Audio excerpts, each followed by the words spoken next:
Dieu parla à Jonas. Va parler aux gens de Ninive, Jonas.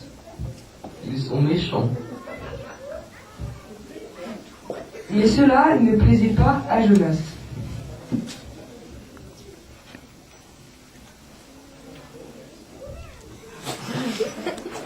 Je ne veux pas y aller. Ces gens sont des ennemis, et je n'irai pas leur parler.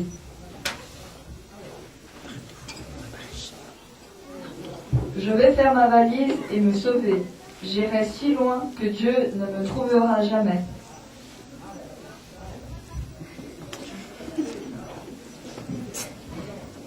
Jonas se dépêcha d'aller jusqu'au port.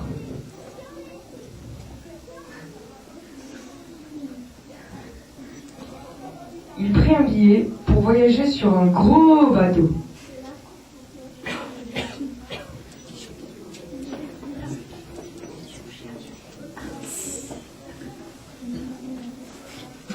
Dieu ne me trouvera pas ici. Mais Dieu nous voit toujours. Il comprend tout ce que nous pensons.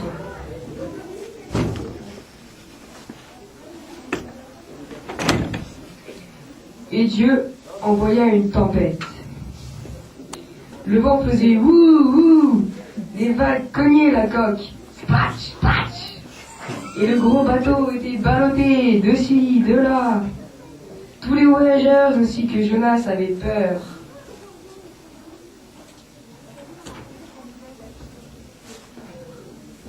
C'est parce que je n'ai pas écouté Dieu. Jetez-moi par-dessus bord, et la tempête se calmera. Jonas fut projeté hors du bateau. Il tomba droit dans la mer. Plouf. Glou glou faisait Jonas en coulant au fond de l'eau. Mais Dieu ne voulait pas que Jonas se noie. Alors Dieu envoya un énorme poisson.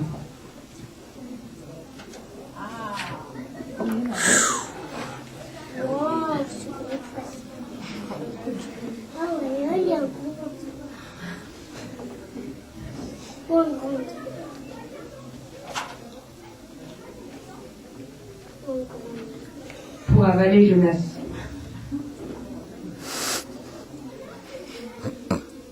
Glou.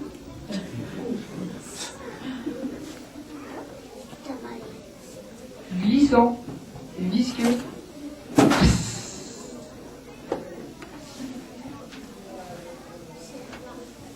Jonas arriva dans le ventre du poisson. Tout trempé, tout mou. Quel endroit! Il faisait noir dans le poisson. Il faisait trop chaud dans le poisson. Cela sentait mauvais dans le poisson. Pouah! Glou glou faisait l'estomac du poisson. Toc toc faisait le cœur de Jonas. C'était le moment de prier.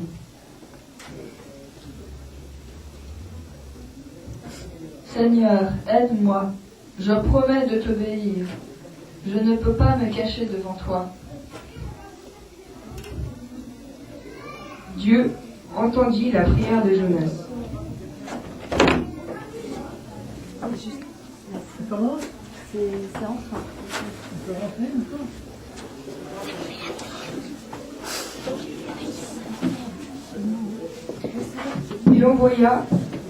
Il envoya le gros poisson jusqu'au rivage. Le poisson recracha Jonas. Tout. Patatras, fit Jonas en tombant sur la plage.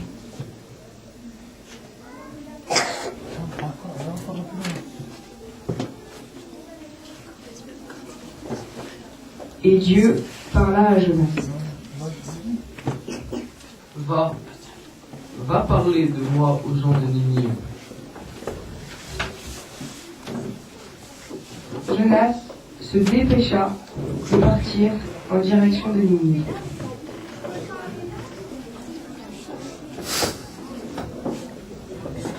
Et il y apporta le message de Dieu aux habitants de cette ville. Ils comprirent que Dieu les aimait et regrettèrent leur méchanceté. Ils se mirent à servir Dieu et à l'aimer. Jonas était heureux d'avoir finalement obéi à Dieu.